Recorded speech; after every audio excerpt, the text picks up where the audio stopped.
चतुर्थ अध्याय गोकर्णपाख्यान प्रारंभ।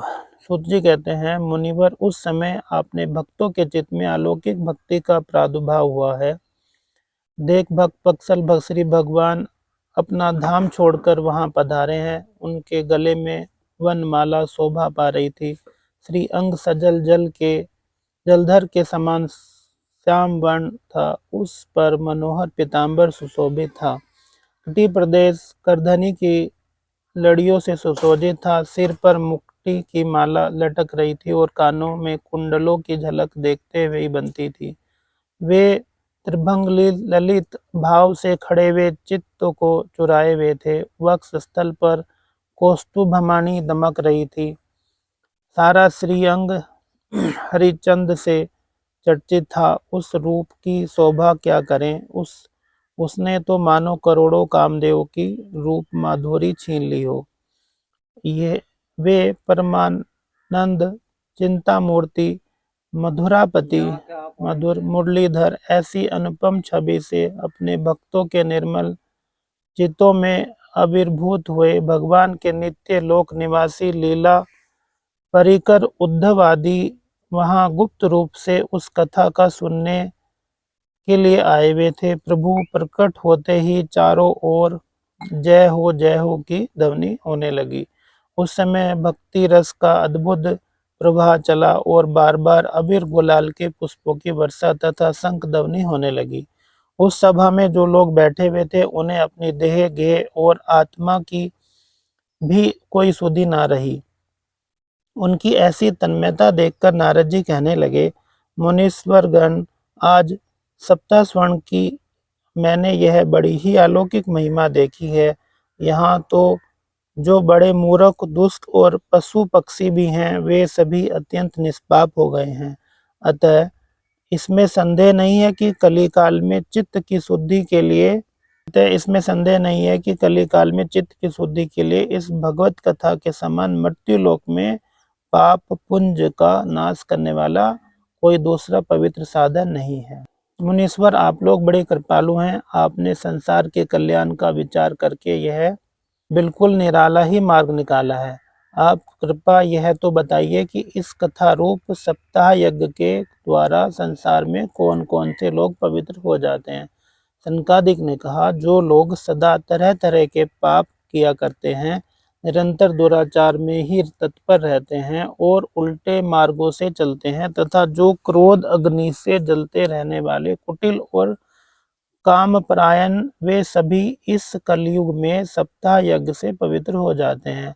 जो सत्य से च्युत, माता पिता की निंदा करने वाले, तृष्णा के मारे व्याकुल, आश्रम धर्म से रहित, दंभी, दूसरों को उन्नति देखकर कुढ़ने वाले और दूसरों का दुख देने वाले हैं, वे भी कलयुग में सप्ताह यज्ञ से पवित्र हो जाते हैं।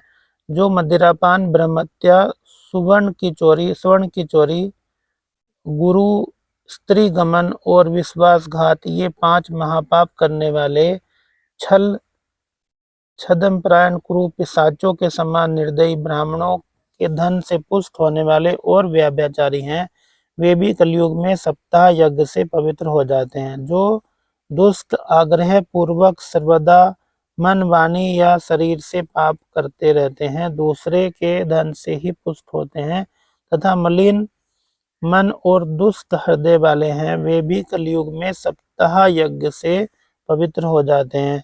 नारद जी, अब हम तुम्हें इस विषय में एक प्राचीन इतिहास सुनाते हैं। इसके सुनने से ही सभी पापों का नाश होता है। पूर्व काल में तुंगभद्रा नदी के तट पर अनुपम नगर बसा हुआ था। वहां सभी वर्णों के लोग अपने अपने धर्मों का आचरण करते थे और सत्य एवं सत्कर्मों से तत्पर रहते थे।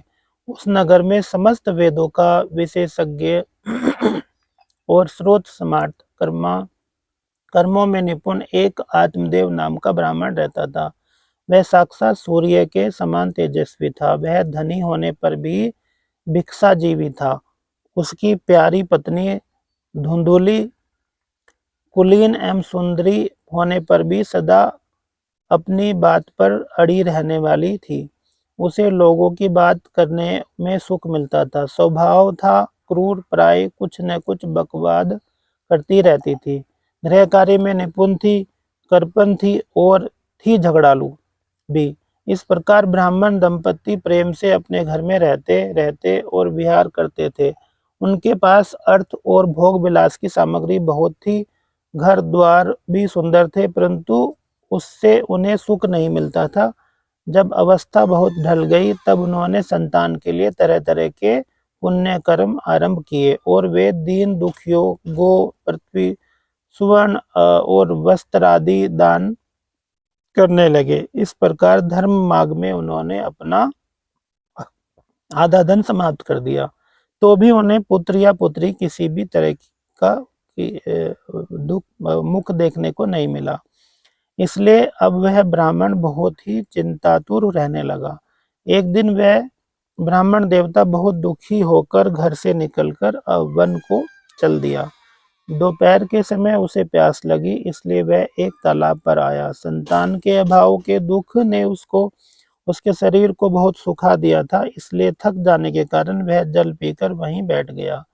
2 घड़ी बीतने पर वहां एक सन्यासी महात्मा आए।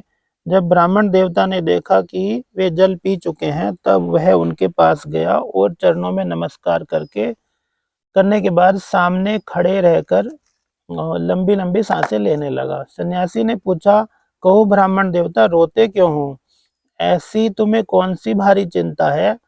तुम जल्दी ही मुझे अपना दुख का कारण बताओ। ब्राह्मण ने कहा, महाराज, मैं अपने पूर्व जन्म के पापों से संचित दुख का क्या वर्णन करूं। अब मेरे पितर मेरे द्वारा दी हुई जलांजलि के जल को अपने चिंता जनित सांसों में कुछ गर्म करके पीते हैं। देवता और ब्राह्मण मेरा दिया हुआ प्रसन्न मन से स्वीकार नहीं करते। संतान के लिए मैं इतना दुखी हो गया हूँ कि मुझे सब सोना ही सोना दिखाई देता है। मैं प्राण त्यागने के लिए यहाँ आया हूँ। संतान विहीन जीवन को धिक्कार है, संतानहीन ग्रह को धिक्कार है, संतानहीन धन को धिक्कार है, संतानहीन कुल को धिक्कार है। मैं जिस गाय को पालता हूँ वह भी सर्वथा बांझ हो जाती है। जो पेड़ लगाता हूँ उस पर भी फल फूल नहीं लगते। मेरे घर में जो फल आता है वह भी बहुत जल्दी सड़ जाता है। जब मैं ऐसा अभागा और पुत्र ब्राह्मण ऐसा आग्रह देखकर उन तपोधन ने कहा, विधाता के लिए को मिटाने का हट करने से राजा चित्रकेतु को बड़ा कष्ट उठाना पड़ा था। इसलिए देव जिसके उद्योग को कुचल देता है, उस पुरुष के समान तुम्हें भी पुत्र से सुख नहीं मिल सकेगा। तुमने तो बड़ा हट पकड़ रखा है और ऐसे अर्थी के रूप में तुम मेरे सामने उपस्थित हो। ऐसी दशा में मैं तुमसे क्या कहूँ। जब महात्मा जी ने देखा कि यह किसी प्रकार से अपना आग्रह नहीं छोड़ रहा है, तब उन्होंने उसे एक फल देकर कहा कि इसे तुम अपनी पत्नी को खिला देना। इससे तुम्हें पुत्र धन की प्राप्ति होगी। तुम्हारी स्त्री एक साल तक सत्य, सोच, दया, दान और एक समय एक ही अन्न खाने का नियम रखना चाहिए। यदि वह ऐसा करेगी तो बालक बहुत ही शुद्ध स्वभाव वाला होगा। यूं कहकर वे योगीराज चले गए और ब्राह्मण अपने घर लौट आया। वहां आकर उसने वह फल अपनी स्त्री के हाथ में दे दिया और स्वयं कहीं चला गया। उसकी स्त्री तो कुटिल थी और वह रो रो कर अपनी एक सखी से कहने लगी, सखी, मुझे तो बड़ी चिंता हो रही है। अब तो मैं यह फल नहीं खाऊंगी। फल खाने से गर्भ रहेगा और गर्भ से पेट बढ़ जाएगा और फिर कुछ खाया पिया नहीं जाएगा। इससे मेरी शक्ति क्षीण हो जाएगी। तब बता, मैं इस पुत्र का क्या करूंगी? घर का धंधा कैसे होगा? और देववश यदि कहीं गांव के डाकुओं ने आक्रमण कर दिया तो गर्भिणी स्त्री कैसे भागेगी?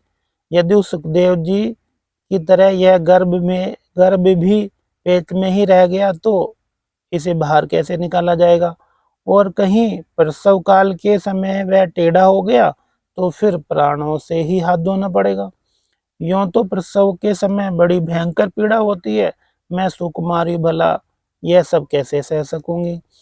मैं जब दुर्बल पड़ जाऊंगी तब नंदरानी आकर घर का सारा माल लूट के ले जाएगी और मुझसे तो सत्य, सोच आदि नियमों का पालन होना ही कठिन है। तो स्त्री बच्चा जनती है तो उसके बच्चे के लालन पालन में भी बड़ा कष्ट होता है। मेरे विचार से तो वंध्या या विधवा स्त्री ही सुखी है। मन में ऐसी तरह के कुतर्क उठने से उसने वह फल खाया ही नहीं, और जब उसके पति ने पूछा कि फल खा लिया, तब उसने कह दिया कि हाँ खा लिया। एक दिन उसकी बहन अपने आप ही उसके घर आई। तब उसने अपनी बहन को सारा वृत्तांत सुनाकर कहा कि मेरे मन में इस प्रकार की बड़ी चिंता है, मैं इस दुख का कारण दिनों दिन दुर्बल होती जा रही हूँ। बहन मैं क्या करूँ? बहन ने कहा मेरे पेट में बच्चा है, प्रसव होने पर वह बालक मैं तुझे दे दूंगी, तब तक तू गर्भवती के समान घर में गुप्त रूप से सुख से रहा। तेरे पति को कुछ धन देगी, मेरे पति को कुछ धन दे देगी तो यह तुझे बालक दे देंगे। ऐसी युक्ति करेगी कि जिससे सब लोग यही कहेंगे कि इसका बालक 6 महीने का होकर मर गया, और मैं नित्य प्रति तेरे घर आकर उस बालक का पालन पोषण भी करती रहूंगी। तो इस समय इसकी जांच करने के लिए यह फल गो को खिला दे। ब्राह्मणी ने स्त्री स्वभाववश जो जो उसकी बहन ने कहा वैसा ही उसने कर दिया।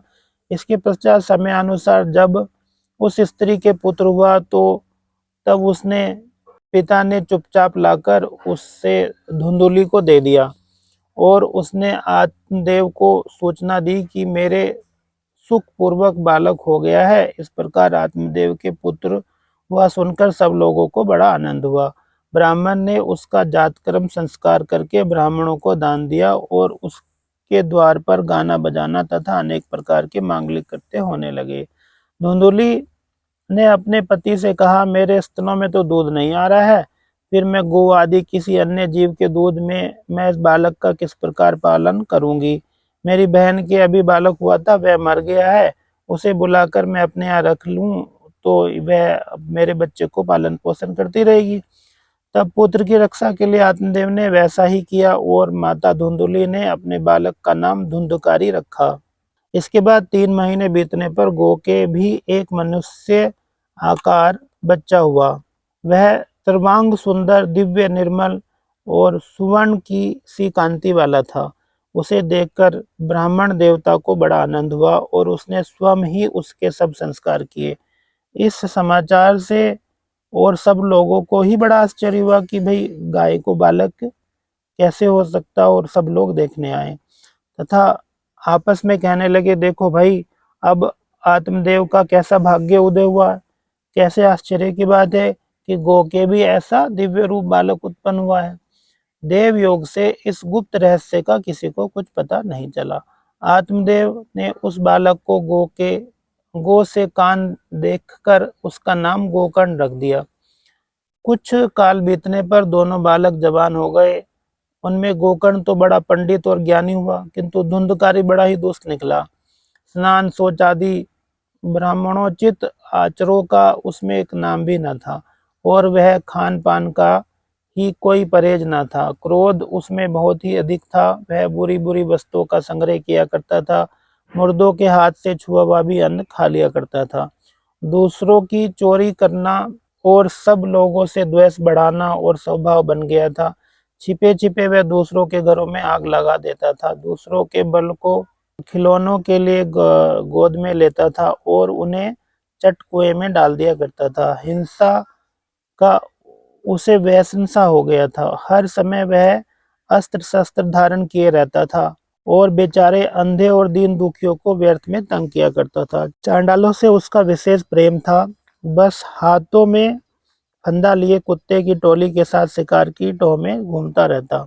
वेश्याओं के जाल में फंसकर उसने अपने पिता की सारी संपत्ति नष्ट कर दी। एक दिन माता पिता को मार पीट कर घर से सब बर्तन भांडे उठाकर ले गया। इस प्रकार जब सारी संपत्ति स्वाह हो गई तो उसका कृपण पिता फूट फूट कर रोने लगा और बोला, इससे तो इसकी माँ का बांझ रहना ही अच्छा था। कुपुत्र तो बड़ा ही दुखदायी होता है। अब मैं क्या करूं? कहाँ रहूं? कहाँ जाऊं? मेरे इस संकट को कौन काटेगा? हाय, मेरे ऊपर तो बड़ी विपत्ति आन पड़ी है। इस दुख के कारण अवश्य मुझे एक दिन प्राण छोड़ने पड़ेंगे। उस समय परम ज्ञानी गोकर्ण जी वहां आए और उन्होंने पिता को वैराग्य का उपदेश करते हुए बहुत समझाया। वे बोले, पिताजी, यह संसार असार है, यह अत्यंत दुख रूप और मोह में डालने वाला है। पुत्र किसका हुआ है और धन किसका हुआ है? स्नेहवान पुरुष रात दिन दीपक के समान जलता रहता है। सुख न तो इंद्र का है और न ही चक्रवर्ती राजा का ही है। सुख है तो केवल विरक्त एकांतजीवी मुनियों का है। यह मेरा पुत्र है, इस अज्ञानता को छोड़ दीजिए। मोह से नरक की प्राप्ति होती है। यह शरीर तो नष्ट हो जाएगा, इसलिए सब कुछ छोड़कर वन में चले जाइए। गोकर्ण वचन सुनकर आत्मदेव वन में जाने के लिए तैयार हो गया और उनसे कहने लगा, बेटा, वन में रहकर मुझे क्या करना चाहिए, यह मुझसे विस्तार पूर्वक कहो। मैं बड़ा मूर्ख हूँ। अब तक कर्मवश स्नेह पास में बंधा हुआ अपंग की भांति मैं इस घर रूप अंधेरे कुएं में ही पड़ा रहा हूँ। तुम बड़े दयालु हो, इसलिए मेरा उद्धार करो। गोकर्ण ने कहा, पिताजी, यह शरीर हड्डी मांस और रुधिर का पिंड है, इसे आप में मानना छोड़ दीजिए और स्त्री पुत्र आदि का अपना कभी न माने। इस संसार को रात दिन क्षण भंगुर देखें, इसकी किसी भी वस्तु को स्थायी समझकर उसमें राग न करें। बस एकमात्र वैराग्य रस के रसिक होकर भगवान की भक्ति में लगे रहे। भगवत जन ही सबसे बड़ा धर्म है। निरंतर उसी का आश्रय लिया करें। अन्य सभी प्रकार के लौकिक धर्मों से मुख मोड़ लें। सदा साधु जनों की सेवा करें। भोगों की लालसा को पास न फटकने दें तथा जल्दी से जल्दी दूसरों के गुण दोषों को विचार करना छोड़कर एकमात्र भगवत सेवा और भगवान की कथाओं के रस का पान करें। इस प्रकार पुत्र की वाणी से प्रभावित होकर आत्मदेव ने घर छोड़ दिया और वन की यात्रा की। यद्यपि उसकी आयु उस समय 60 वर्ष की हो चुकी थी, फिर भी बुद्धि में पूरी दृढ़ता थी। वहां रात दिन भगवान की सेवा पूजा करने से व नियम पूर्वक भागवत के 10वें स्कंद का पाठ करने से उसे भगवान श्री कृष्णचंद्र को प्राप्त कर लिया। चतुर्थ अध्याय समाप्त। बोलो श्रीमद् भागवत पुराण की जय।